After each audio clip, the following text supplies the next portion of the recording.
रामनवमी के अवसर पे एकत्रित हुए हैं और सबने कहा है कि श्री राम के बारे में आप बताएं। आप जानते हैं कि हमारे चक्रों में श्री राम बहुत महत्वपूर्ण स्थान लिए हुए हैं। वो हमारे राइट हार्ट पर विराजित है। श्री राम एक पिता का स्थान लिए हुए हैं, इसलिए आपके पिता के कर्तव्य में या उसके प्रेम में कुछ कमी रह जाए तो ये चक्र पकड़ सकता है। सहयोग में हम समझ सकते हैं कि राम और सब जितने भी देवताएं हैं, जो कुछ भी शक्ति के स्वरूप संसार में आए हैं, वो अपना अपना कार्य करने आए। उसमें श्री राम का विशेष रूप से कार्य है। जैसे कि सोक्रेटिस ने कहा हुआ है कि संसार में बेनेवलेंट किंग आना चाहिए, उसके प्रतीक रूप श्री रामचंद्र जी इस संसार में आए। सो वो पूरी तरह से मनुष्य रूप धारण करके आए थे। वो ये भी भूल गए थे कि मैं श्री विष्णु का अवतार, भुला दिया गया। किंतु सर्व संसार के लिए वो एक पुरुषोत्तम राम थे कि बचपन का जीवन सब आप जानते हैं और उनकी सब विशेषताएं आप लोगों ने सुन रखी है। हम लोगों को सहयोग में ये समझ लेना चाहिए कि हम किसी भी देवता को मानते हैं और उसको हम अगर अपना आराध्य मानते हैं तो हमारे अंदर उसकी कौन सी विशेषताएं आई हुई, कौन से गुण हमने प्राप्त किए। श्री रामचंद्र जी के तो अनेक गुण हैं, क्योंकि तो पुरुषोत्तम थे। उनका एक गुण था कि वो जिस राजकारण को करते थे उसमें सबसे ऊंचा उन्होंने जन का मत रखा, न कि अपनी पत्नी या अपने बच्चे इनका ख्याल किया। आजकल के हमारे घर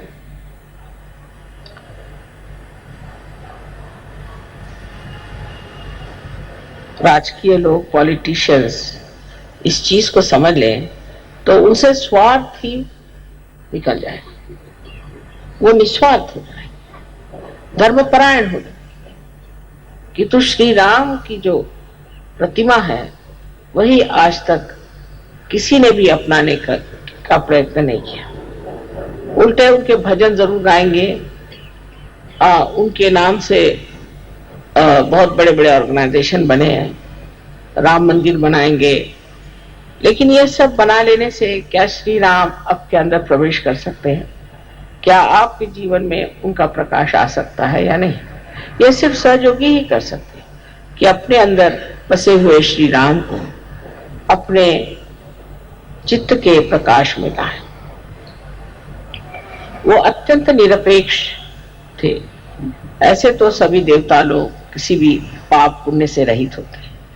कोई सा भी पाप जिसे हम पाप कहते हैं वो अगर करें तो वो पाप नहीं होता।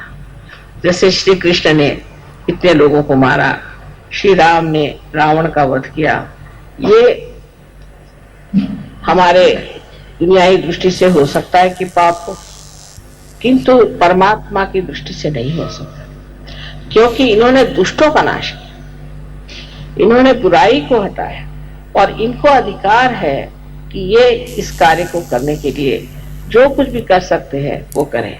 जैसे देवी ने राक्षसों को संहार किया, राक्षसों का संहार किया, तो कोई कहेगा कि देवी ने ये पाप किया, किंतु उनका कार्य ही ये है कि वो राक्षसों का संहार करे और जो साधु हैं उन लोगों को संभाले।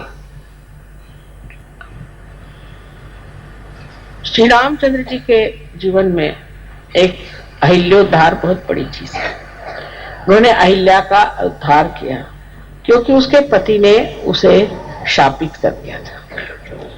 उस जमाने में भी कोई स्त्री अगर किसी भी तरह से वाम मार्ग में चली जाती थी तो उसका पति अगर साधु हो और उसकी स्थिति अगर ऊंची हो तो उसे शापित कर देता था।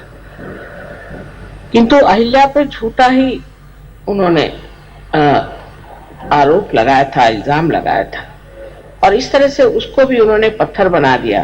तो श्री राम ने उस अहिल्या का भी उद्धार कर दिया। विशेषकर उनकी जो पत्नी के प्रति प्रेम की एक पत्नी व्रत के प्रति जो एक उनका व्रत था वो बहुत समझ लेना है। हालांकि वो जानते थे कि सीता जी महालक्ष्मी स्वरूपा है, वो स्वयं देवी है, किंतु मनुष्य के रूप उन्होंने अपने पत्नी के सिवाय किसी और स्त्री की तरफ आंख उठा करके भी नहीं देखा। जब हम राम की बात करते हैं तो हमारे अंदर जो पतित्व है वो भी हमारा स्वच्छ होना चाहिए।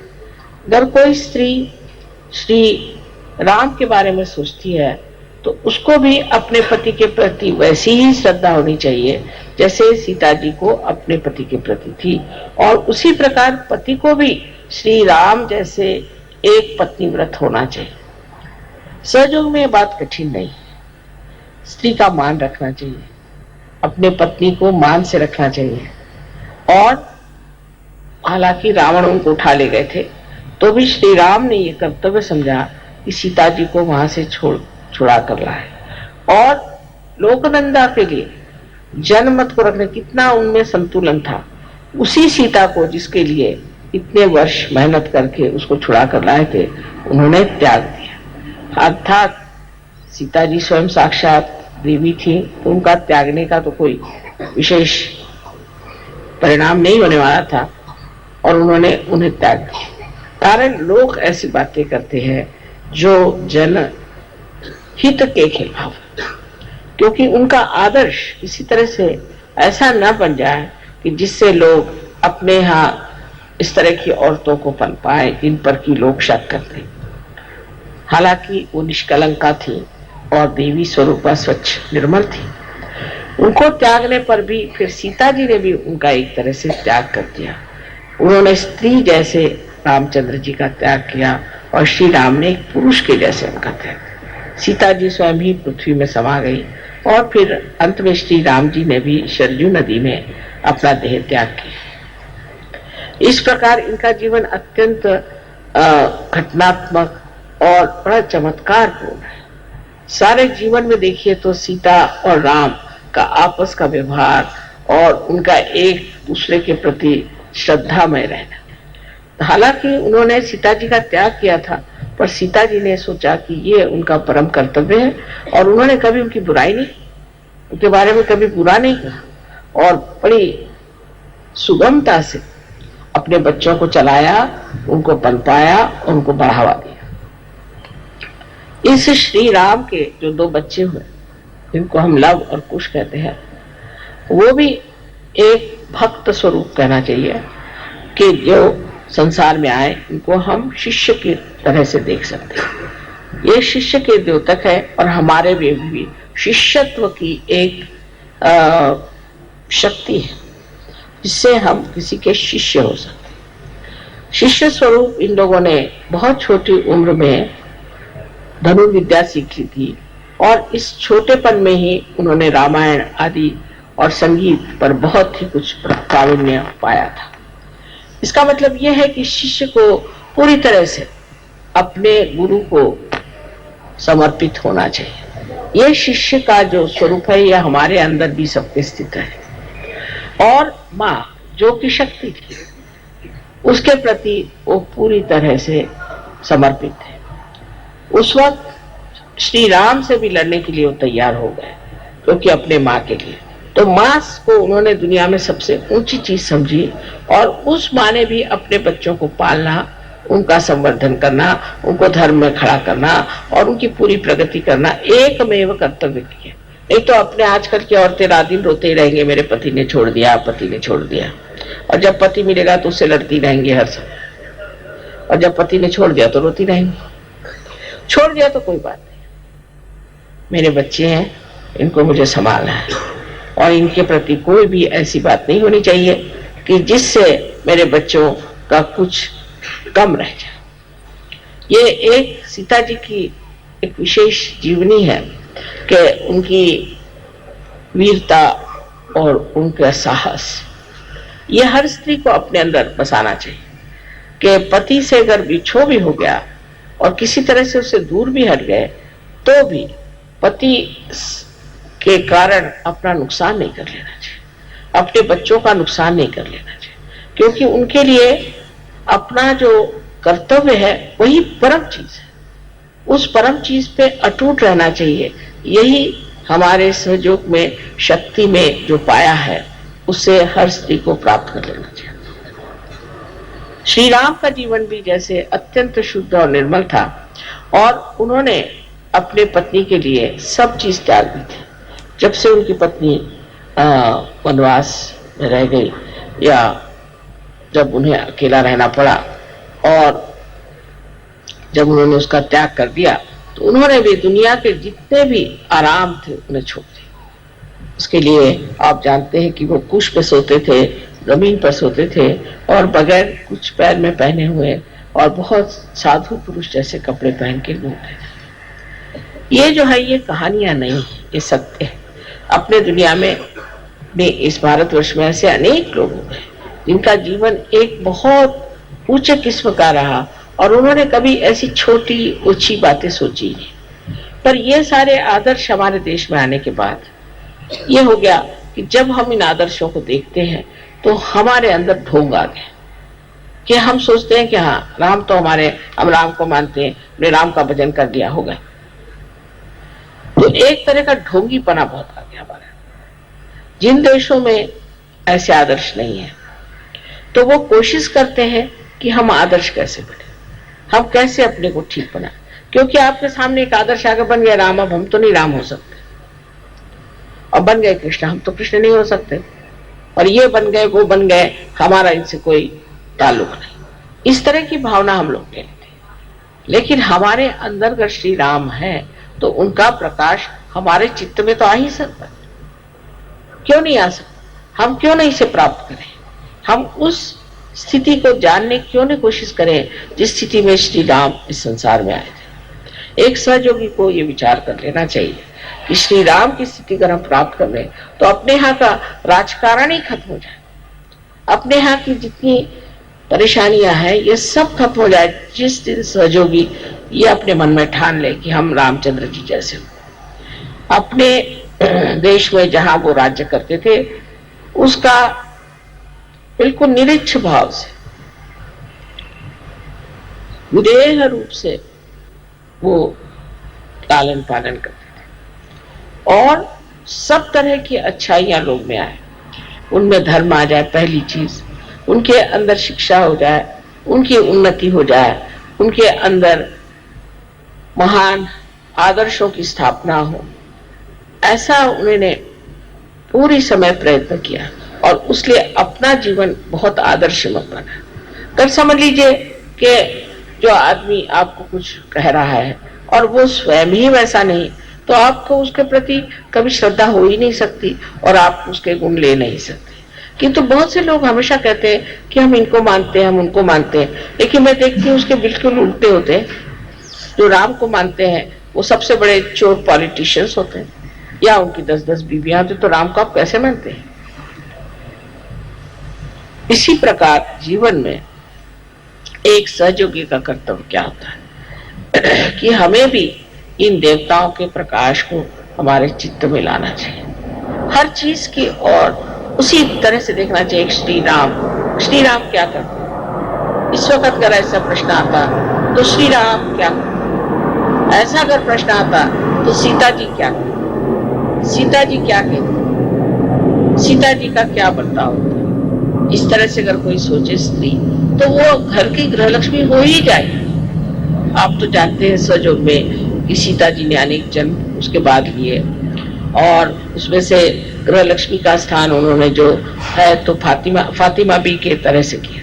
वो घर में घूंघट में पर्दे में रहती थी, पर वो सारा धर्म का कार्य उस शक्ति ने किया।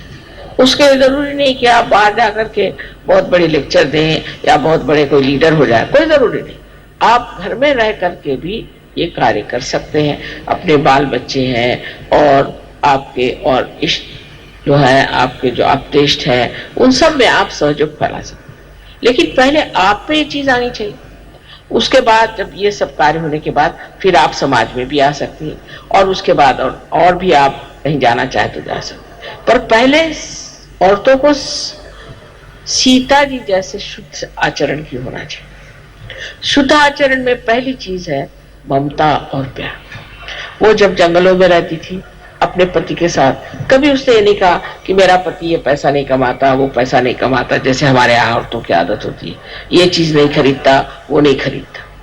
वो जंगल में है तो मैं भी जंगल में, वो जो खाते हैं वो मैं खाती, वो खाने से पहले मैं खा ले, ऐसा तो नहीं ना करती।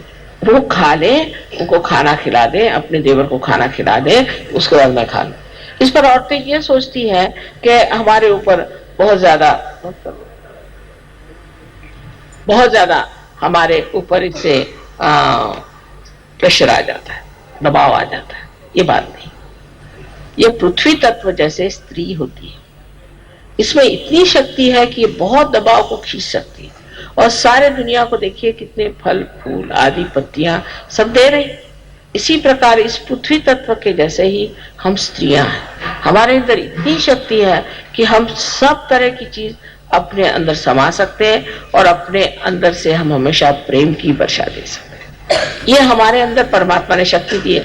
तो आप अगर ये शक्ति आपके अंदर अगर है, समझ लीजिए पंखा चल रहा है, तो इसकी शक्ति जहां से आ रही है वो शक्ति के स्थान ज्यादा बड़ा है कि पंखा। अगर ये सोचे कि ये पंखा चल रहा है, दुनिया के सामने पंखा दिखाई दे रहा है तो ये बड़ा है, तो आप समझ सकते हैं गलत है। स्त्री शक्ति स्वरूपिणी बहुत शक्ति का सागर है, और उसके सहारे ही पुरुष जो है वो अपने कार्य को करता है। एक जैसे उसको कहते हैं कि पोटेंशियल और एक काइनेटिक। तो पोटेंशियल तो स्त्री है और पुरुष जो है काइनेटिक। लेकिन पुरुष को देख करके क्योंकि वो दौड़ ज्यादा सकता है तो औरत भी दौड़ने लग जाए, उसको दौड़ने की जरूरत, उसको बैठने की जरूरत है। दोनों ही क्रियाएं अलग अलग है, और उस क्रिया में दोनों को समाधान होना चाहिए, और दोनों ही क्रिया में स्त्री बहुत पनप सकती है। और जब समय आता है तो स्त्री पुरुषों से भी ज्यादा काम कर सकती है। आपको मालूम होगा कि महाराष्ट्र में ताराबाई नाम की एक 17 साल की विधवा थी, 17 साल की, और शिवाजी की वो बहुत ही छोटी वाली। सब हार गए औरंगजेब से, इसने औरंगजेब को हरा दिया 17 साल की उम्र में, और उसकी कब्र बना दी औरंगाबाद। तो आप समझ सकते हैं कि जब औरत अपनी शक्ति को पूरे तरह समा लेती है, जब उसमें समान्विते कहते हैं ना, उस तरह से अपने अंदर सब समाये रखती है, तो वो बड़ी प्रचंड होती है। और अगर वो ऐसी इधर उधर अपनी शक्ति को फेंकती रहे, फ्रिटर अवे, कहीं इधर शक्ति फेंक दी गई, उस लड़ने में गई, कहीं झगड़े में गई, किसी की बुराई में गई, कहीं ओछेपन में गई, तो उसकी शक्ति सारी नष्ट हो जाती। तो स्त्री जो है वो इतनी शक्तिशालिनी है कि वो चाहे तो पुरुषों से कहीं अधिक कार्य कर सकती है। पर सबसे पहली चीज है वो अपनी शक्ति का मान रखे। उसको इधर उधर फेंकने से, उस शक्ति को नष्ट कर देने से फिर वो शक्तिहीन हो जाती है, और ऐसी शक्तिहीन स्त्री किसी काम की नहीं है। तो स्त्री का कार्य अत्यंत महत्वपूर्ण है, गौरवपूर्ण है, और बहुत लज्जाशील और बहुत सूझबूझ वाली होनी चाहिए। जैसे आदमी लोग गाली बकते हैं, बकने दें, औरतें नहीं बक सकती। आदमी लोग हैं आपस में, देखा उनका कि बहुत झगड़ा होगा तो मारपीट कर लेंगे, कर देंगे, औरतें नहीं कर सकती। इनका कार्य शांति देने का है, इनका कार्य है संरक्षण का, इनका काम है लोगों को बचाने का। अब जैसे कि एक ढाल है, ढाल तलवार का काम नहीं कर सकती, और तलवार ढाल का काम नहीं कर सकती। पर ढाल बड़ी की तलवार, ढाल ही बड़ी है। जो तलवार के वार सहन कर ले वो बड़ी कि तलवार बड़ी। एक आध बार तलवार भी टूट जाएगी पर ढाल नहीं टूटती। इसलिए औरतों को भी अपने शक्ति में समा लेना चाहिए, और इस शक्ति की सबसे बड़ी जो धुरा है वो है नम्रता। नम्रता पूर्वक अपनी शक्ति को अपने अंदर समा लेना चाहिए। ये कार्य कठिन नहीं सहयोगियों के लिए, सहयोगियों के लिए बिल्कुल कठिन है।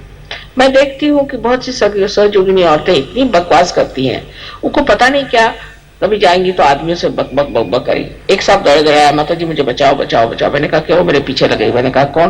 कहला वो जो बहुत बोलती है। अरे मैंने कहा बोलती है बहुत? हाँ। कहले माँ मुझे बचाओ, तंग आ गया। तो आ करके मेरे कमरे में छिप। तो ज्यादा आदमियों से बात करने की जरूरत ही नहीं, बेकार की बकवास करने की जरूरत क्या। औरतों में भी एक बेकार की बकवास करने की जरूरत है। सहयोग में मैंने ये देखा है कि आदमी लोग सीखते हैं, ऐसे औरतों को भी सीखना चाहिए। सहयोग क्या है, इसके चक्र क्या है, कौन से चक्र से आदमी चलता है, कौन से चक्र से उसकी क्या दशा होती है, क्या होती है, इसका पूरा ज्ञान होना चाहिए। ये सब आदमी सीखेंगे तो औरतें पीछे रह जाए।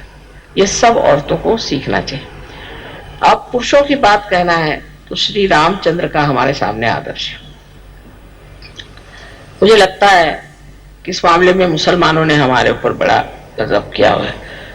मैं उनको बुरा नहीं कहती, उनके देश में ये बात नहीं है। जैसे आप अगर रियाद जाए तो कोई मुसलमान आपके ऊपर आंख उठा के नहीं जाएगा। मैंने नहीं देखा किसी को। कोई औरत होगी उसकी बड़ी इज्जत करेगा। रास्ते से अगर कोई जा रही है औरत तो वो मोटर रोक लेगा। वहां औरतों की इतनी इज्जत होती है। और हमारे यहाँ जो है पता नहीं क्या होगा, इनका ऐसा उल्टा असर पड़ा है कि हम लोग सोचते हैं कि औरतों को बिल्कुल एक उपभोग की वस्तु, हर औरत की तरफ देखना चाहिए, गर्दन मुड़ जाएगी और देखते रहेंगे। हर स्त्री की ओर नजर डालना ये महापाप और सहयोग में निषिद्ध माना जाता है, बिल्कुल निषिद्ध है। इससे आपकी आंख खराब हो जाएगी पहली चीज, और सहयोग में तो और भी नुकसान हो जाएगा। और अगर वो नहीं हुआ तो अंधे भी हो सकते। कभी कभी मैं देखती हूँ कि लोगों की आंख वैसे कट कट कट कट घूमती रहती, बात एक से करते रहेंगे और आंख घुमाते रहेंगे। अब औरतें भी सीख रही, इससे सबसे बड़ा जो नुकसान होता है वो आपका चित्त है। आपका जो चित्त है वो इधर उधर चल बिचल हो रहा है। वो चित्त अगर चल बिचल होगा तो आत्म साक्षात्कार का क्या फायदा होगा? क्योंकि जो चित्त एकाग्र नहीं होगा वो कार्यान्वित नहीं हो सकता। एकाग्र चित्त ही कार्यान्वित होता है। एकाग्रता को साध्य करना चाहिए। अब विदेश में ये बीमारी बहुत ज्यादा आदमियों को है, औरतों को भी है पर आदमियों को ज्यादा है। तो उन्होंने मुझसे पूछा माँ ये बीमारी, वो अपने जैसे नहीं है, वो इसको कोई बड़ी अच्छी बात नहीं समझते, इसको गंदी चीज समझते। जब से सहयोग में आए सोचते माँ इसको भी इलाज बता। तो मैंने कहा बेटे देखो, तुम लोग सिर्फ जमीन की तरफ देख के चलो और 3 फुट से ऊपर देखने की जरूरत नहीं, उससे ऊपर देखने की जरूरत नहीं, और जमीन पे देखे चलो। तो सहयोगी आप पहले पहचान लेंगे। किसी भी आप देश में जाए परदेश में, वो आंख नीचे करके चलता है। 3 फुट तक सब अच्छी चीजें दिखाई देती है। फूल भी 3 फुट तक होते हैं, बच्चे भी 3 फुट तक होते हैं, उससे ऊपर देखने लायक है ही क्या। इस तरह से अपने चित्त को कंट्रोल करना चाहिए। अब श्री राम को तो जरूरत नहीं थी, लेकिन आपके पास का श्री राम का मान है तो आपको उनके जैसे अपने चित्त को कंट्रोल करना चाहिए। और अपने पत्नी से भी यही समझाना चाहिए कि तुम शक्ति हो और हम तुम्हारी इज्जत करते हैं, पर तुम उसके योग्य भी होना चाहिए। जैसे यत्र नार्या पूज्यन्ते तत्र रमन्ते देवता। जहां स्त्री पूजी जाती है वहीं देवता रहते हैं, पर वो पूजनीय भी होना चाहिए। क्या है, बैठ जाइए। अच्छा बैठिए, पूजा में इधर उधर नहीं घूमते। अगर स्त्री पूजनीय है, पूजनते माने पूजनीय तो होना चाहिए। किसी गंदी औरत की कोई पूजा करेगा क्या? किसी दुष्ट औरत की कोई पूजा करेगा? कोई राक्षसी स्वभाव की औरत उसकी कोई पूजा करेगा? तो जो और पूजनीय है वहीं पर उसकी पूजा होनी चाहिए और वहीं देवता रहते हैं। और सबसे पहले बात ये भी जान लेनी चाहिए कि ये हमारे बच्चों की माँ है। अगर पति अपने औरत पे बच्चों के सामने डांटना फटकाना शुरू कर दे, उसकी कोई इज्जत ना रखे, तो कभी भी बच्चे उसका मान नहीं करेंगे। तो इस तरह से जैसे समझ लीजिए कि एक प्राइम मिनिस्टर है, डिप्टी प्राइम मिनिस्टर है, स्त्री को भी पति का कभी भी अपमान नहीं करना चाहिए। तो प्राइम मिनिस्टर से डिप्टी मिनिस्टर पे, प्राइम मिनिस्टर पे सत्ता आती है, फिर वो सत्ता बच्चों में भी आ सकती है। पर अगर आप दोनों भी इस तरह के हो कि जिनको ये अंदाज ही नहीं, औरत चाहती कि मेरा चले, आदमी चाहते मेरा चले, आदमियों को चलाना अगर औरत को आ जाए तो कभी झगड़ा ना हो। लेकिन ये समझना चाहिए कि आदमी को चलाना बहुत ही आसान चीज है, क्योंकि बिल्कुल बच्चों जैसे होते हैं, उनको चलाना बहुत ही आसान है। उनका स्वभाव बच्चों जैसा होता है, भोले भाले होते हैं। उनको बेकार की बातों से परेशान करने से आप चला नहीं सकते, लेकिन उनको भी एक बच्चों जैसे माफ कर दिया जाए। अब बाहर जाते हैं, सबसे लड़ाई झगड़ा करते हैं, आफत उनकी रहती है। घर में आके बीवी पे नहीं बिगड़ेंगे तो बाहर वालों पे बिगड़ेंगे, तो मार खाएंगे। चलो बीवी बिगड़ गए, चलो छोड़ो, क्या है उसमें। इस तरह की जब तक स्त्री की भावना पति के तरफ नहीं होगी, तब तक आपस में सामंजस्य नहीं आ सकता, प्यार नहीं आ सकता। लेकिन पति को भी चाहिए कि अपने पत्नी को क्या चाहिए, क्या नहीं चाहिए, इसका विचार करें। लेकिन ये नहीं कि आप पत्नी है, वो कुछ गलत बात बताए, कोई गलत सलाह दे, उस पर जरूर पति को कहना चाहिए कि ये गलत है, ये नहीं मैं करने वाला, ये झूठी बात है, ये मैं नहीं करने वाला। लेकिन छोटी छोटी बातों पर झगड़ा करने की कोई जरूरत नहीं। और छोटी छोटी बातों को झगड़ा करना सहयोगियों को बिल्कुल नहीं शोभा देता। और मुझे बड़ा आश्चर्य होता है कि सहयोगी भी आपस में लड़ते रहते हैं और मुझे आकर बताते हैं कि मेरी बीबी ऐसे, तो बता दो मेरा हस्बैंड ऐसे। नहीं कर, दो आदमी दुनिया में सहयोगी प्रेम से नहीं रह सकते। ये सारे संसार को मैं कह रही हूँ कि हमको सबको प्रेम से रहना है, तो हम सब कैसे प्रेम से रहेंगे बताओ। ऐसी झगड़ा अगर होता रहा तो किस तरह से हो सकता है। तो पहली चीज है कि पति को पूरी तरह से एक, जिसे कहते हैं कि पत्नी के प्रति जागरूक रहना चाहिए और ये जान लेना चाहिए कि सारे संसार की औरतें जो हैं आपके लिए माँ बहन के बराबर। ये अगर सहयोग में आकर नहीं हुआ तो आपका कहीं भी नहीं हो सकता।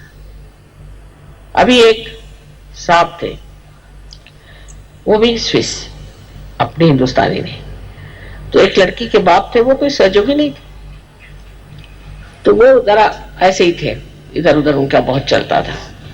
तो वो सहयोग में भी आए, वो भी सहयोग में, दोनों बीबी उनकी बहुत अच्छी, शालीन, बहुत अच्छी लड़की। वो जहां भी जाए यही धंधे करते रहे। तो उनके बाप जो कि सहयोगी नहीं थे, उन्होंने कहा कि देखो बेटी तुम इसको छोड़ ही दो, क्योंकि जो सहयोग में भी आकर वो धंधा नहीं छोड़ता है वो कभी भी नहीं ठीक होता, तुम छोड़ दो इसको। वो कहा थोड़ा सा ठीक हो गया, कहले थोड़ा सा नहीं, अगर वो पूरा ठीक नहीं हो सकता तो ये सहयोगी है ही नहीं, इसको तुम छोड़ो, इससे तुम रिश्ता ही तोड़ दो। और जबकि एक आदमी सहयोगी नहीं है, वो भी इस बात को सोचता है कि सहयोग में आने पर भी अगर इसकी आंखें स्थिर नहीं होती, इसका अगर चित्त स्थिर नहीं होता, तो ये गलत बात है। दूसरे हमारे संस्कृति की जो विशेषता है कि स्त्री पुरुष का आपस में मेल जोल बस भाई बहन तक होना चाहिए।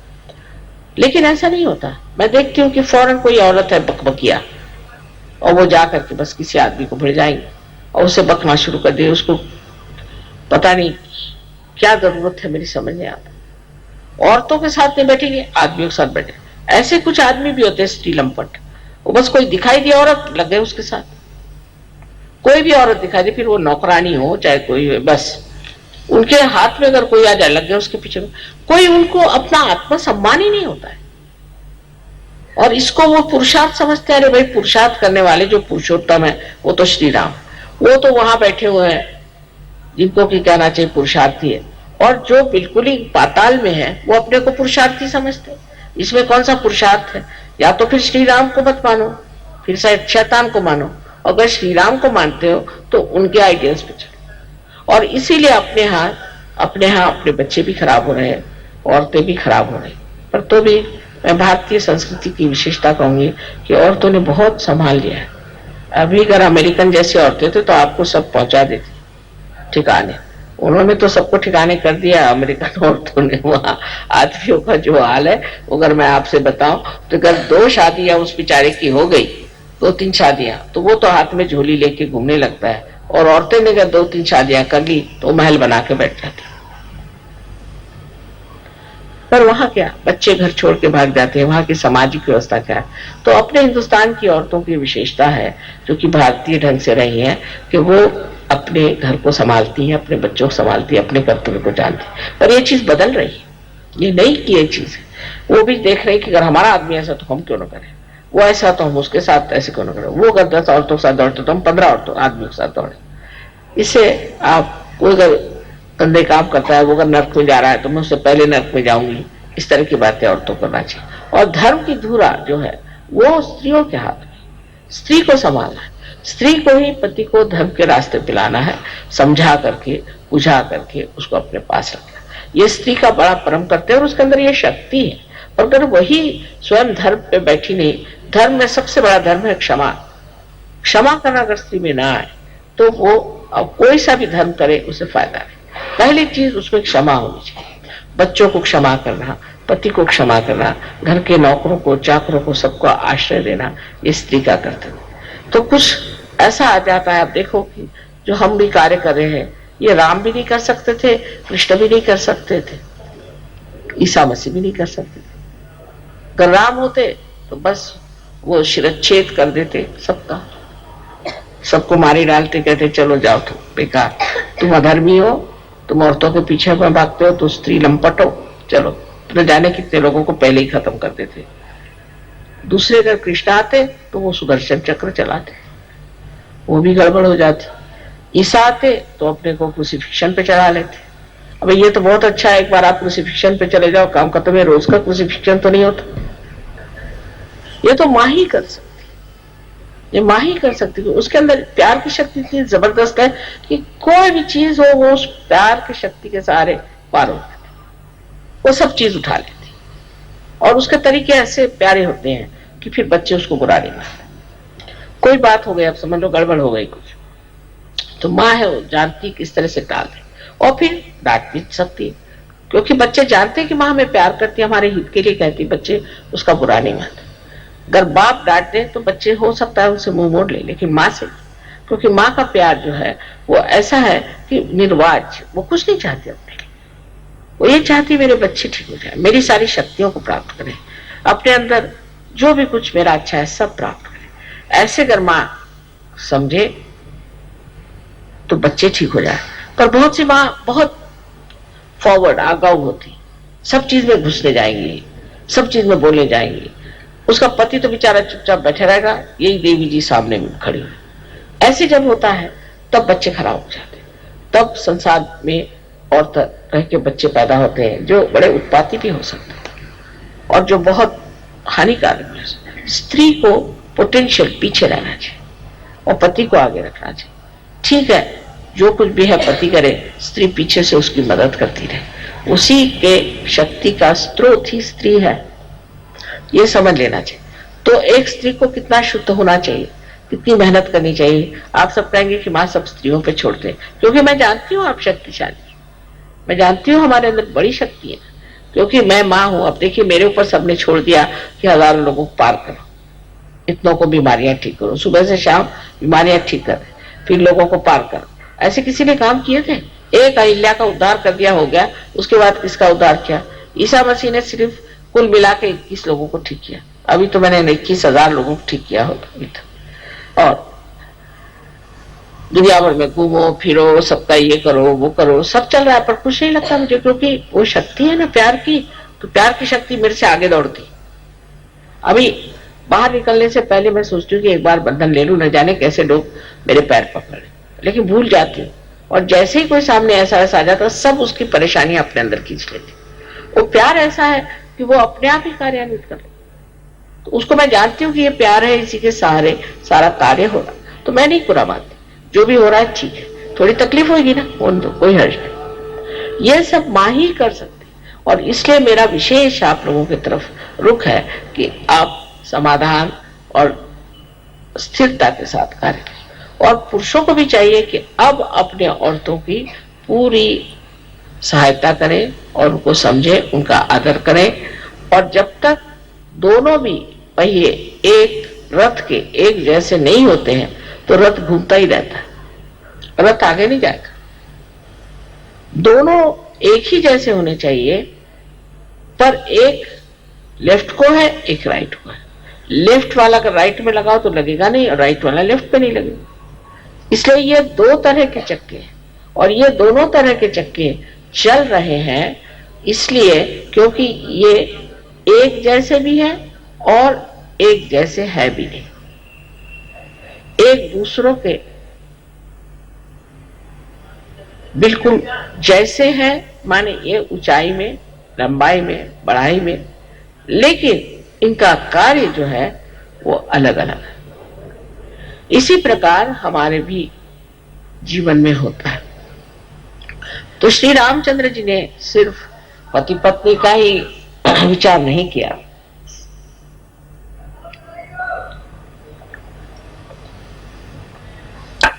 बच्चों का और अपने कुटुंब व्यवस्था का ही विचार नहीं, अपने भाई बहन, माँ बाप सबका विचार रखा, जैसे एक मनुष्य को होना चाहिए।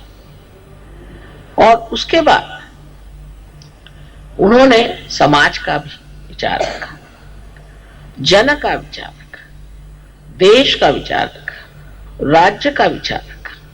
जैसे कि एक मनुष्य की सारी ही गतिविधियां होती हैं, वो सारी गतिविधियों में उन्होंने दिखाया कि मनुष्य को किस तरह से होना चाहिए।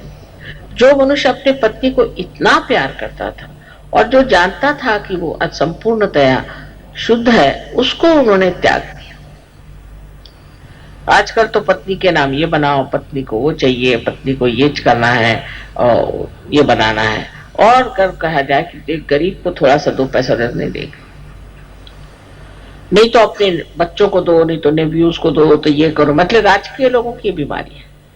और इन्होंने अपनी वो पत्नी की जो स्वयं साक्षात देवी स्वरूप अत्यंत शुद्ध थी, उसका तक त्याग कर दिया। तब फिर हमें सोचना चाहिए कि हमारे जो ममत्व है और रिश्तेदारी है कि ये मेरा घर, ये। और कुछ लोग तो अब जैसे विदेश में पहले पत्नी पति का ठीक नहीं होता, अब जो ठीक हो गया तो सहयोग में है कि वो पत्नी सब कुछ हो गई। हमारे यहाँ कम से कम 4 या 5 लीडर्स पत्नी के वजह से निकल गए, क्योंकि पत्नी ठीक नहीं हुई, पति ठीक थे। पत्नी ने पढ़ा पढ़ा कर विचारों का सत्यानाश कर दिया। कम से कम 5 लोग पत्नियों की वजह से भाग निकले। सो यहां भी मैं कहूंगी कि पत्नी को समझना चाहिए कि सहयोग क्या है और उसमें अपना क्या स्थान है। और पति को भी ऐसे मामले में पत्नी से जरा सा भी नहीं सहमत होना चाहिए। उसे कहना चाहिए कि तुम बहुत ज्यादा बोलती हो, बहुत ज्यादा दौड़ती हो, तुम चुप बैठो, तुम किसी काम की नहीं, तुम्हारे चक्र ठीक करो। जब पति इस तरह के उसके साथ व्यवहार करेगा तभी ना तो वो ठीक होगी। पर यह कि उसके चक्र खराब तो मेरे भी चक्र खराब हो जाओ। उसने कहा कि चलो तुम ये करो तो मैं वो करूं, कर पत्नी ने कहा कुछ पैसा मार लो तो पैसा मार लेते। सहयोग में आने पर भी उस सूक्ष्म अपनी जो खराबियां चिपक जाती, उधर आपको बहुत अच्छे से ध्यान देना चाहिए। तो आज श्री राम के इसमें हमें हनुमान जी का तो जरूरी विचार करना चाहिए कि हनुमान जी किस तरह से एक श्री राम के दास थे और किस तरह से उनकी सेवा चाकरी में लगे रहते और हर समय उनके ही सेवा में रहने से ही वो जानते थे कि उनका पूरा सार्थक हो जाए। उनके जैसी वृत्ति भी सहयोग में हमें अपनानी चाहिए। इसका ये नहीं मतलब कि आप मेरे लिए खाना बना कर बेचे, बिल्कुल भी नहीं, क्योंकि मैं तो खाना खाती नहीं हूँ और मुझे खाना बना करके और परेशानी में आप लोग डाल देते, इसलिए ये बना के भेजा, उसे वो बना के भेज दिया। भाई भगवान को कहते हैं ना कि सिर्फ भूख दिखाना चाहिए, और जो खाता नहीं भगवान उसको क्यों परेशान करना खाने से। खाना नहीं चाहिए, कुछ नहीं चाहिए। क्या चीज चाहिए? तत्पर सेवा करने में तत्परता चाहिए। हनुमान जी कोई खाना बना के भेजते थे क्या श्री रामचंद्र जी को? ये दिल्ली वालों ने मुझे इतना परेशान किया खाना बना करके कि मैंने अब शर्त लगा दी कि तुम लोग अगर खाना बनाओगे तो मैं आऊंगी ही नहीं दिखे। जो चीज करनी है वो करो। ये तो बेकार की चीज है जो आदमी खाना नहीं खाता उस पर जबरदस्ती आप खाना खिला रहे हैं। या जिस आदमी को कोई नहीं कहीं चूड़ी लेके आ गए तो कहीं कुछ लेके आ गए, कोई चीज की जरूरत नहीं, तुम्हारी माँ को भरा पड़ा हुआ है, मैं तंग आ गई सब चीज। कितना मैं कहती कि मुझे कोई चीज मतलब बस फूल ही लाओ, और कुछ नहीं चाहिए, फूल बहुत हो गया। और फूल भी जब लगाएंगे तो 1000 रुपए की मत लगाओ भाई, प्रेशर वसारण है, आज तो इतना कोई ज्यादा नहीं किया। तो कभी कभी तो मैं घबराई जाती हूँ जितने फूल तुम लोग लगाते। सो जो कुछ करना है वो संतुलन में, जैसे माँ को पसंद है। माँ तुम्हारी सीधी सादी औरत है, उसको क्या अकल है इन सब चीजों की। तो खास करके अब ये कहना है कि आपको हनुमान जी से सीखना कि वो सेवा में तत्पर। सेवा में तत्परता क्या हो, अब मेरी तो कोई ऐसी खास सेवा नहीं है, क्योंकि अट्टी कट्टी हूं मैं, मुझे कुछ जरूरत नहीं खास सेवा की। पर जो मेरी सेवा करनी तो सहयोग की सेवा करनी, सहयोग में जो सेवा करेंगे वही मेरी सेवा हो। कितने लोगों को आपने रियलाइजेशन दिया, कितनी औरतों को आपने रियलाइजेशन दिया, कितनों को आपने पार कराया, कितनों में आपने इंटरेस्ट लिया। जैसे ही कोई आ जाता है प्रोग्राम में, तेरे अंदर ये भूत है, तेरे अंदर ये भूत है, बस उसके पीछे पड़ गए, वो भाग गए। मैंने एक साहब से पूछा, साहब आप बड़े से पार हो गए थे, आप सहयोग से क्यों भागे? कहले जाते साहब तो बता, तुम्हारे अंदर 3 भूत बैठे। अभी नंबर भी उन्होंने बता दिया। मैंने कहा आपने विश्वास क्यों कर लिया? पहले वो तो वहां के बड़े महारथ ही लग रहे थे, दौड़ दौड़ के बता रहे थे कि आपके अंदर 3 भूत है। अब वो कौन साहब थे कौन नहीं, वो तो भाग खड़े हो गए। सो सहयोग के अंदर में हनुमान जी की जो बात है वो सीखना है कि हम तत्पर है, राम काज करने को तत्पर। काज कौन सा है हमारा? मेरा काज है सहयोग, मेरा कार्य है सहयोग। कुंडलिनी का जागरण करना, लोगों को पार करना, उनके अंदर शांति लाना, प्रेम लाना, प्रेम की बातें करना, उनसे अपने सहयोग के बारे में सारे चक्र आदि का वर्णन करना, उनको जो चाहिए सो समझाना। अब जब ये कह दिया तो लेक्चरबाजी बहुत होती है हमारे यहाँ। तो कुछ लेक्चर, इतने लेक्चर देने लग गए थे कि मैंने कहा भैया अगर आपने इसको लेक्चर को बंद नहीं किया तो सहयोगी खत्म हो जाए। लोगों ने कहा माँ 2-2 घंटे लेक्चर देते हैं, फिर आपका हम भाषण भी नहीं सुन पाते, आरती भी नहीं कर पाते, ऐसे घर जाना पड़ता। फिर उनका लेक्चर बंद करवाए। वो कहने लगे कि मैं जाता हूँ तो पता नहीं क्या हो जाता, मेरा मन करता मैं लेक्चर ही दे दूं, इसको कैसे ठीक करूं? मैं कहा भाई देखो मुंह में एक सुपारी रख लो। तो वो पूछते कितनी बड़ी रखो? मैंने जितना बड़ा मुंह से बड़ी रखो। तो मैंने कहा जब आपको ये भी नहीं पता है कितनी बड़ी सुपारी रखूं तो आप सहयोग पे बात क्या करते? इसकी भी तो आपके पास अकल नहीं। तो सहयोग में बात करना लोगों को बहुत अच्छा, मतलब लेक्चर देना। जैसे एक प्लेटफॉर्म मिल गया है, बस माइक मिल गया, चले माइक पे बोलना। माइक तो छूटता नहीं, फिर एक बार माइक पकड़ लिया तो छूटता नहीं। ये भी एक नई बीमारी।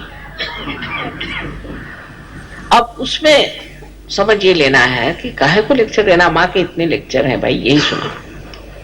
तो अब जब भी फंक्शन आप लोगों का यहाँ ये हो, उसमें आप मेरा एक चाहे तो वीडियो लगा दो, चाहे तो मेरा टेप सुना दो, उसके बाद उनको कागज पेंसिल दे दो कि भाई तुमको जो कुछ लिखना है लिखो, कोई प्रश्न हो बता दो, और उसके बाद में उनकी जागृति कर दो और उनसे कहना कि नेक्स्ट टाइम आपको जो कुछ प्रॉब्लम है लिखे लाइए।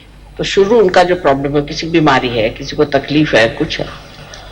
अब ऐसे भी लोग हैं कि जो एक आदमी है, अब वो कलकत्ते भी आएगा किसी को ठीक करने, वो जाएगा, उसको जाना हो तो अब लोग बुला रहे हैं कि तुम वहां चलो ठीक करने के लिए रशिया में।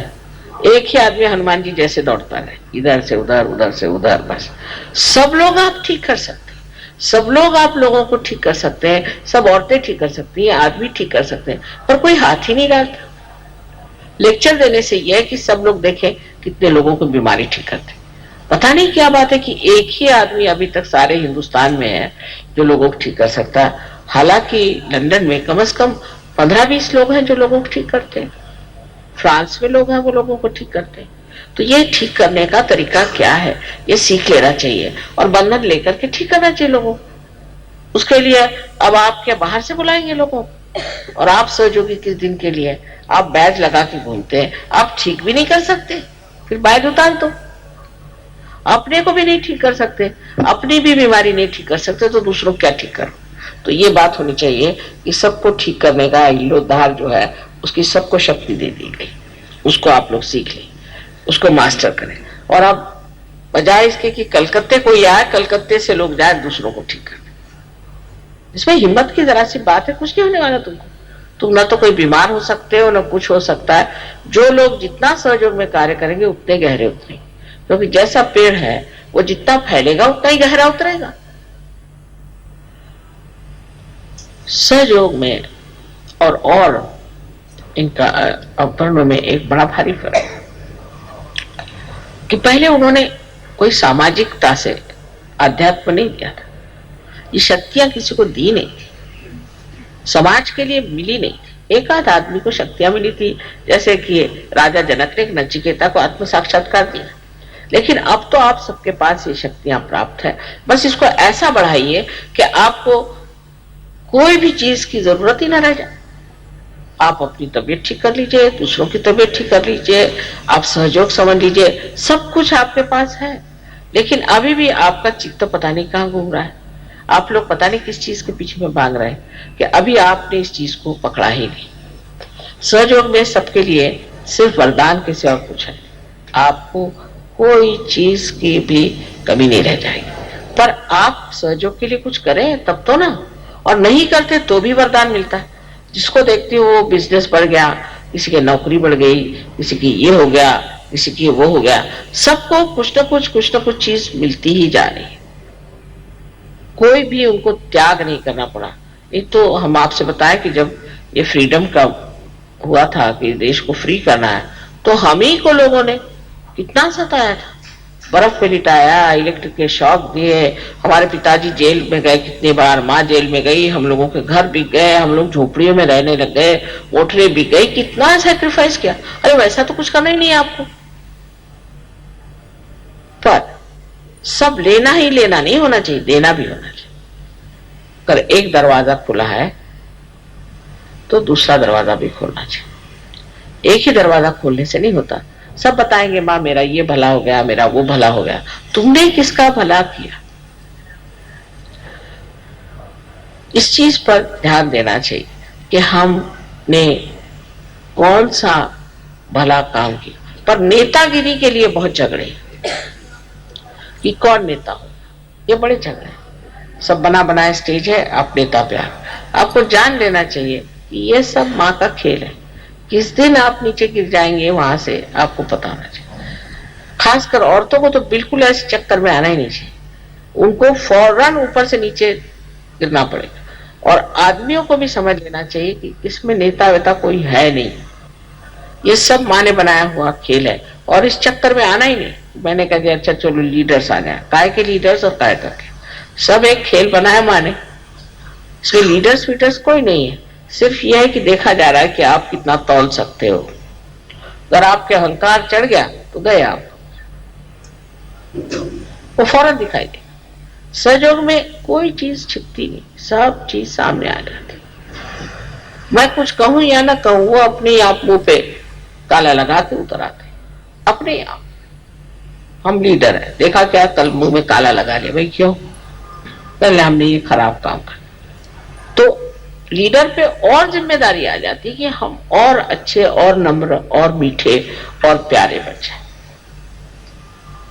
और सबको मिला के सबकी पूछ करके सबके से चले। अब ये सब चीजें आज रामचंद्र जी के विशेष दिवस पर हमें मानना चाहिए कि उन्होंने जो कुछ भी जीवन में करके दिखाया, उसका कुछ भी अंश हम करके दिखाया तो माँ के जीवन को भी चार चांद लग जाएंगे। उन्होंने इतने दिन वनवास किया, वनवास में रहे, जंगलों में बगैर कुछ पहने हुए घूमे फिरे, कितनी मेहनत करी, और सिर्फ अपने पिता की आज्ञा मानने के लिए उन्होंने कार्य किया। अब मेरी आज्ञा मानने के लिए आप लोग सिर्फ कोई वनवास जाने की जरूरत नहीं, आपको नंगे पैर घूमने की जरूरत नहीं, भूखे रहने की जरूरत नहीं, कुछ नहीं करने की जरूरत, सब व्यवस्था है। लेकिन सहयोग में आपको लोगों को ठीक करना आना चाहिए, लोगों की बीमारियां ठीक करनी आनी चाहिए, और आपको सहयोग के बारे में सब कुछ मालूम होना चाहिए। और सबसे बड़ी जाननी चाहिए चीज कि सहयोग ये प्रेम है, ये प्रेम की शक्ति जो कार्य करा है और कोई नहीं, और उसी से सब लोगों का भला हो सकता है।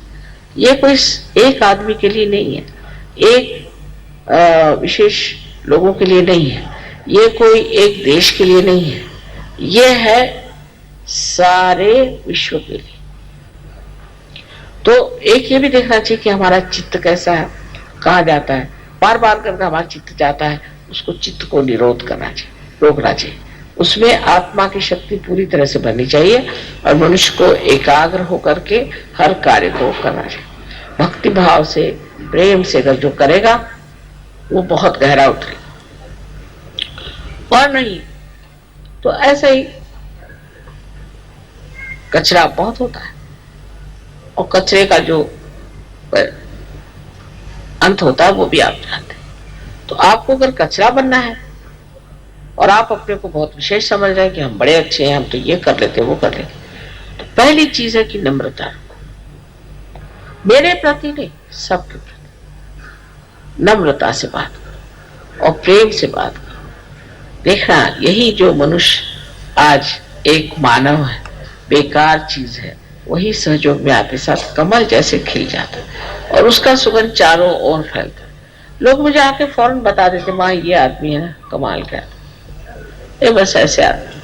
ऐसे ही आप लोग सब काम करें तो मर्यादा पुरुषोत्तम के लिए जैसे लोग कहते कि कमाल के, ऐसे आपके लिए भी कहें। सबसे बड़ी चीज है कि मेरे लिए तो आप ही राम का मंदिर है और आप ही इस मंदिर को अपने अंदर बनाए और उसकी पूजा हो और उसको संभाले, उसको देखें और अपने आत्मसम्मान के साथ रहे, अपने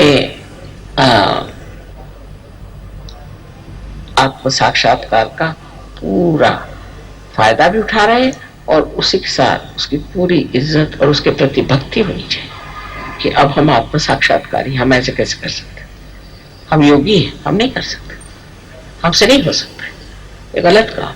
और आप देखिए कि एकदम आशीर्वाद उसी के साथ आ जाए, एकदम उसी वक्त। ये तो रोकड़ा देवी नाम रखा है लोगों ने मेरा, कि वहां हमने बस तय कर दिया और फौरन उसका आ गया। इतना इसका परिणाम, इसका लाभ सबको हो रहा है। सिर्फ उस लाभ के अनुसार आप भी दुनिया को लाभ दें, जैसे कि श्री राम ने अपनी सारी शक्तियां इसमें लगा दी कि जन का हित हो, संसार में एक आदर्श पुरुष की एक मूर्ति बन जाए जिसको लोग देखें। जिस वक्त ये हमारे अंदर घटित हो जाएगा, आपको आश्चर्य होगा कि आप सब के सब कहां से कहां पहुंच जाएंगे। आपके अंदर कोई बीमारियां नहीं रहनी चाहिए, सब बीमारियां चली जानी चाहिए। उसको साफ कर दीजिए, जो आपकी आदतें हैं उसको आप बदल दीजिए, जो जरूरत है वो खाइए, जो जरूरत है उतना बोलिए, सबको आप देख ले रहे और इसके लिए अपने अंदर आप मनस, जिसको कहते हैं कि इंट्रोस्पेक्शन, अपने और देखना, अपने और देखना, अंतर निरीक्षण, जिसको कि देखते रहना, क्या करा मैं, कि ये क्यों करा, मैं वो क्यों करा, मुझे क्या करने की जरूरत है, इसकी कोई जरूरत नहीं, मैं सच हूं, मैं ऐसे क्यों करा, मेरा ये कहां जा रहा दिमाग, रुक जाओ। पूरी समय इस तरह करने से ही आप ध्यान में हो जाए और स्वयं आपकी कुंडलिनी इससे बहुत संतुष्ट होकर और आपको ऐसा आनंद प्रदान करे कि आप कहेंगे माँ ये क्या मिल गया हूं। लेकिन जब आप इसमें फिसल पड़िएगा फिर आप जानिएगा ये चीज क्या है। बस इसमें फिसल पड़ना है, तभी तक की थोड़ी बहुत मेहनत है। आज मैंने कहा था कि रामचंद्र जी का तो 12 बजे जन्म हुआ था, तो आराम से ही पूजा होने दो और ठीक हो रहा है। तो इसमें रामचंद्र जी की पूजा में तो कोई खास काम नहीं है और मतलब बिचौड़ी पूजा भी नहीं है, लेकिन इसमें समझने की जरूर बात है, क्योंकि वो मनुष्य स्वरूप थे और मनुष्य स्वरूप जो है वो अपने अंदर जो मनुष्यता है, जिससे हम चीज को समझते हैं, इससे हमारे बुद्धि में, हमारे जिज्ञासा में और हमारे विचारों में परिवर्तन आ जाए, वो चीज श्री राम है। उन्हीं के माध्यम से हमारे विचार बदल सकते हैं, उन्हीं के माध्यम से हमारा स्वभाव बदल सकता है, क्योंकि हमारे लिए एक वो आदर्श है। उनके आदर्श तक पहुंचने के बाद ही दूसरे आप आदर्शों तक पहुंच सकते हैं, क्योंकि वो मनुष्य का आदर्श है। कितनी बड़ी चीज है कि परमात्मा मनुष्य बनकर इस संसार में आए कि इनके लिए हम आदर्श बन जाए और सब विपत्तियां उठाई, सब आफतें उठाई, दिखाने के लिए कि कोई सी भी विपत्ति और आफत आती है, मनुष्य को अपना धर्म नहीं छोड़ना चाहिए, विश्व धर्म नहीं छोड़ना चाहिए और अपना योग है उसमें बने रहना चाहिए। आप सबको हमारा अनंत आशीर्वाद।